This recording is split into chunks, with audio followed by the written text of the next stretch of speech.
E aí, gente, Hackman aqui. No vídeo de hoje, a gente ainda vai falar sobre robótica cognitiva, especificamente sobre inteligência artificial dentro da robótica.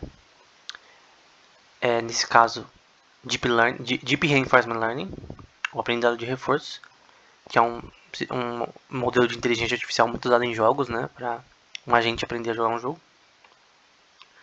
E eles vão dizer que o trabalho deles difere muito dos trabalhos citados que eles citam, né, anteriores a eles, que nesse caso o robô ele está agindo num ambiente real e não controlado, né?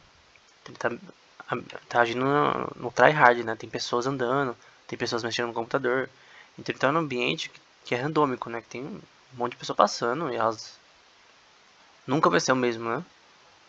Um corredor de um lugar nunca vai ser o mesmo. Tem várias pessoas passando, pessoas diferentes, e uma pessoa pode cumprimentar o robô, que esse vai ser o objetivo, né? Mas cumprimentar, né? Porque é interação social, então ele tem que chegar nas pessoas, olhar a pessoa, conseguir olhar na cara dela, né? No rosto dela e cumprimentar. Erguer a mão na direção certa, na hora certa, enfim.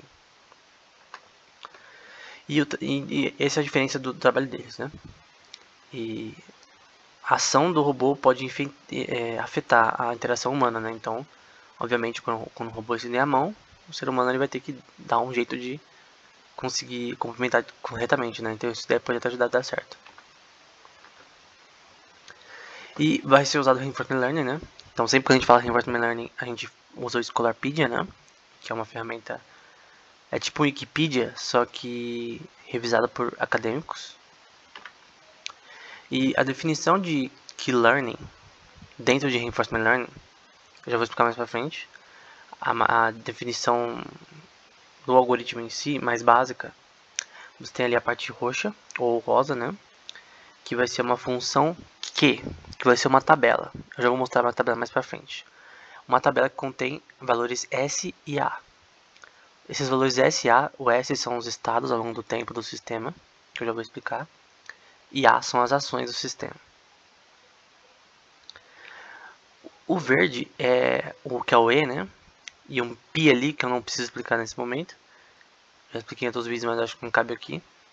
É o valor de expectativa do sistema. Então, o valor esperado que o sistema tem, que seria o maior valor possível, né? O maior valor de recompensas. RT, que é o azul ali, são as recompensas ao longo do tempo. RT, né? O T é de tempo. E essas recompensas elas vão se dar ou dados, né?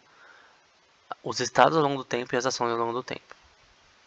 Então, resumindo, você vai fazer uma tabela chamada Q, né? Uma função Q, que vai ver os estados do sistema ao longo do tempo e as ações ao longo do tempo. Então, você vai pegar a soma de tudo isso e fazer uma função de recompensas e penalidades para quando, por exemplo, o seu sistema cometer erros, você tentar corrigir esses erros, você saber que você corrigiu esses erros e você tenta corrigir. Então é isso. Então imagina que você está jogando Mario, né? Como que a gente definiria as ações dentro desse jogo, né? Então, por exemplo, as ações seriam pular, seriam ir para a esquerda e direita. Nesse caso, provavelmente é só isso, né? Pular para a esquerda e direita, subir escadas, desviar de objetos. Essas seriam as ações dentro desse sistema. O sistema, no caso de um jogo, são os frames ao longo do tempo. E não vai ser diferente na parte robótica, né? Esse robô aqui, ele vai ter que ver, ele vai ter que usar a câmera, né? E a câmera ela vai ter os frames ao longo do tempo, os frames por segundo. E ele vai identificar, a partir desses frames por segundo, a posição das pessoas, o que elas estão fazendo e responder de acordo. Então é basicamente a mesma coisa que o Mario tem que fazer aqui. Ele tem que ver o ambiente dele, que é o sistema, aos frames ao longo do tempo. Vamos supor que esse jogo dura 2 minutos. Então você faz 2 vezes o número de frames por segundo. Vamos supor que você está jogando a 30 frames por segundo. Então, um minuto tem 60 segundos, então você fazer 60, que são segundos, vezes 30, que são os frames, e aí você tem o valor de 1 minuto de frames dentro de jogando Mario, né? Então, os frames por segundo, então pensa na sequência de frames que vai se você fazer a sequência de frames rápida, você vai ter um movimento, né? Dos barris vindo até o Mario, ele desviando. E tem uma coisa chamada Temporal Difference Learning, que você consegue, através desses frames, entender a diferença Por exemplo, o barril tá na direita, ele tá se mexendo ao longo dos frames e você conseguir identificar essa diferença e conseguir tomar a ação devida, né? Então, cada fase do Mario seria um ambiente diferente. E aqui é a mesma coisa, porque como esse ambiente não é controlado, toda hora vai ter coisas inesperadas. E o sistema ele tem que aprender a se virar. Obviamente não é instantâneo. O aprendizado ele demora. Assim como nós também demoramos para aprender as coisas na vida, né? Então a gente deve se adaptar a novos ambientes. Essa é uma parte importante dentro de Reinforcement Learning e também de Key Learning. Então cada ambiente vai ser diferente, mas você vai ter sempre as mesmas equações. Você sempre vai ter os estados ao longo do tempo do sistema. Você sempre vai ter os inimigos que vão ser sobre os obstáculos, que você vai ter que entender eles computacionalmente, né, visualmente. Você tem que saber o tempo que você tem que pular dos inimigos e desviar, enfim. É basicamente isso. Então você tem que saber as ações que você tem que tomar, de pular, desviar, na hora certa. E é isso que você tem que fazer. Então ao longo do tempo você tem que tomar as decisões corretas dentro desse sistema. E o sistema ele vai fazer o quê? Ele vai tentar aprender a melhor forma de tomar a melhor decisão nesse sistema ao longo do tempo. Baseado nas recompensas e penalidades. Cada vez que ele errar, morrer, no caso do jogo, ele vai ser penalizado, né, pelo seu erro. E vai tentar corrigir isso com ações. E a Keytable, a tabela que eu falei, ela é basicamente isso, né? Então você tem uma sequência de estados, né, ao longo do tempo, que é o S. E você tem ali as ações, que seriam esses valores numéricos, né? Então, ali está escrito sul, norte, oeste, leste, pegue ou deixe cair. No caso do Mario, ali no jogo do Donkey Kong, seria pule, vai para esquerda, direita, para cima, para baixo, desvie de inimigos, suba escadas, enfim, suba dentro desse sistema, subir até o objetivo, enfim. Então, o sistema daria o número de ações que você precisa, né? Pode ser 10, 20, 30. E os estados é o que está dando ao longo do tempo, né? Então, por exemplo, aqui na de cima está 499 estados. Então, vamos supor que seja 499 frames. Então, basicamente isso. Então, depois do treinamento, vai ser definido valores numéricos, que eles vão definir como o sistema está aprendendo. E esses valores são corrigidos quando você vai calculando os gradientes do sistema, né? Você calculando o erro. Então, depois disso, você tem na questão do algoritmo específico de Key Learning, que tem outras formas de Reinforcement Learning que a gente já falou no canal, você armazena esses parâmetros aprendidos na função Q. Então, você armazena ao longo do tempo, né? Vamos supor que ele jogou 70 mil partidas e ele vai armazenando isso e vai ser usado no futuro para as próximas partidas. Então, o sistema vai aprendendo quanto mais ele joga. Na prática, o que eles usaram, né, é uma variante, né, desse mesmo sistema, que a função de expectação do sistema, né, vai ser as recompensas mais as penalidades, né. Você vai ter o máximo de tudo isso, dos estados e das ações ao longo do tempo, né. E você vai fazer isso menos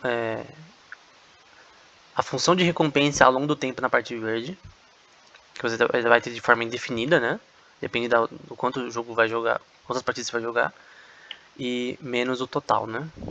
Então, o que você tem ao longo do tempo menos o total, que no fim você vai definir, nesse caso, quadraticamente o seu erro ao longo do tempo. Para você corrigir isso. Isso daqui é uma coisa que tem que corrigir. E no algoritmo, né, que eles vão chamar de Multimodal Deep Learning, né, você vai aqui inicializar o sistema, né, então uma memória de replay, M para N, o sistema, né, que vai ser a função Q de estados e ações ao longo do tempo, mais os parâmetros dentro desse sistema. Os parâmetros no Mario seriam os inimigos dentro do jogo, os obstáculos, onde você tem que subir, enfim. Só tentando fazer uma analogia. E no fim você quer... Ele também vai inicializar aqui um sistema, né, que é a sua previsão. Então esse azul é uma previsão. Esse Q com o chapéuzinho em cima é uma previsão, né, com os circunflexos em cima, que vai ser uma função de parâmetros T-, né. Então esse T- vai ser meio que os seus resultados numéricos mudando ao longo do tempo. Beleza. Vai ficar um pouco mais difícil, mas O que importa é que tem que entender o conceito, né? Então, essa é a geração dos dados, né? Então, eles vão iniciar o sistema no estado 0. Vamos supor que o jogo acabou de começar. Mas nesse caso, eles querem para que o robô consiga cumprimentar as pessoas. Eles vão fazer um for loop, né? De ter na parte verde, né, a probabilidade de selecionando uma ação randômica, né? A gente chama isso de e-grid. E é uma forma bem primitiva de você fazer isso, né? Que você simplesmente, para você aprender, você toma as decisões randômicas, né? Então, no caso do Mario, seria você tomar um monte de decisão randômica, pular pro lado, pro outro, e conforme ele vai morrendo, agindo que nem um maluco, né? Ele com o tempo vai começando a aprender o que ele tem que fazer. Mas no começo ele começa, tipo, fazer um monte de coisa randômica. É isso que significa essa parte verde. E se a ação randômica não for a melhor, né? Então ele vai escolher uma ação que seria a melhor ação no sistema, que é o roxo. Então, o roxo significa a melhor ação dentro do sistema. Então, dentro desse sistema aqui, a melhor ação. No caso do robô, seria cumprimentar a pessoa corretamente, a melhor ação.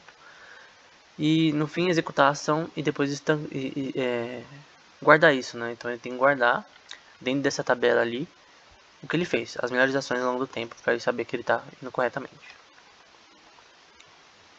E, no final, a fase de treinamento, né? Você vai ter uma memória randômica, né, de experiência,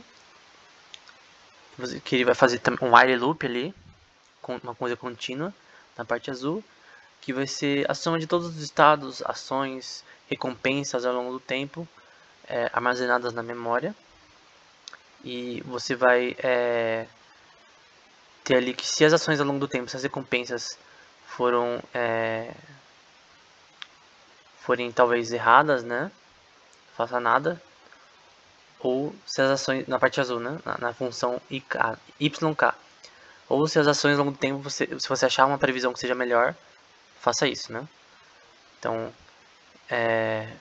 basicamente, o que significa que ele quer prever a melhor ação dentro do sistema para fazer.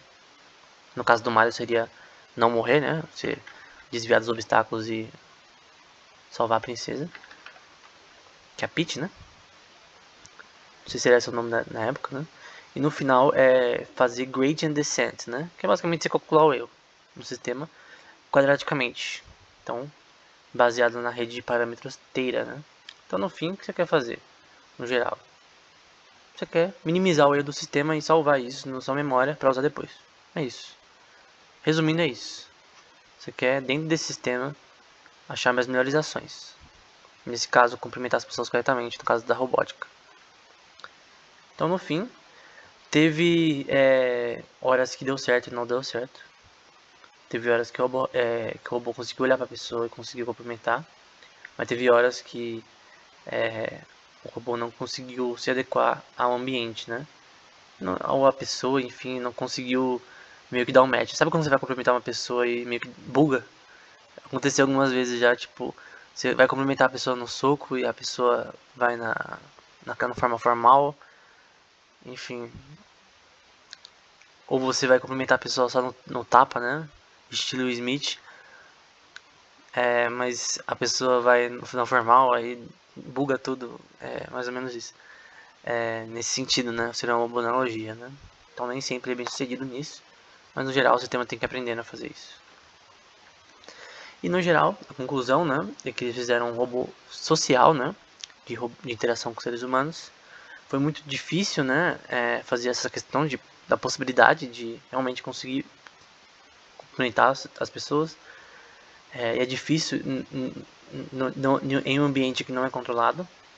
Mas com certeza, a programação de robôs pré-programados, né, é muito mais difícil fazer o que ele está fazendo. Então, com robôs pré-programados é muito mais difícil, muito mais custoso de se fazer, principalmente no código, né?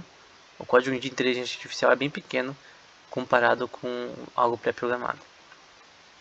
E os resultados mostram, né, a diversidade de interações, né, dentro de cada sistema, né, cada pessoa que vai lá complementar o robô. Então, esse assunto é bem difícil, né? E o robô conseguiu, a parte verde está falando, né, aprender qual ação ele deveria fazer em determinados cenários, embora nem todos deu certo. Enfim, era isso.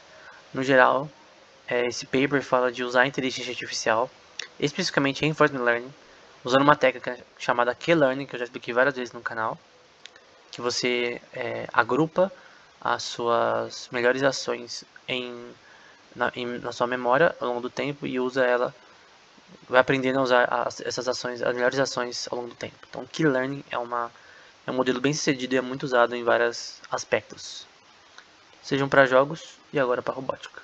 Então era isso, até o próximo vídeo.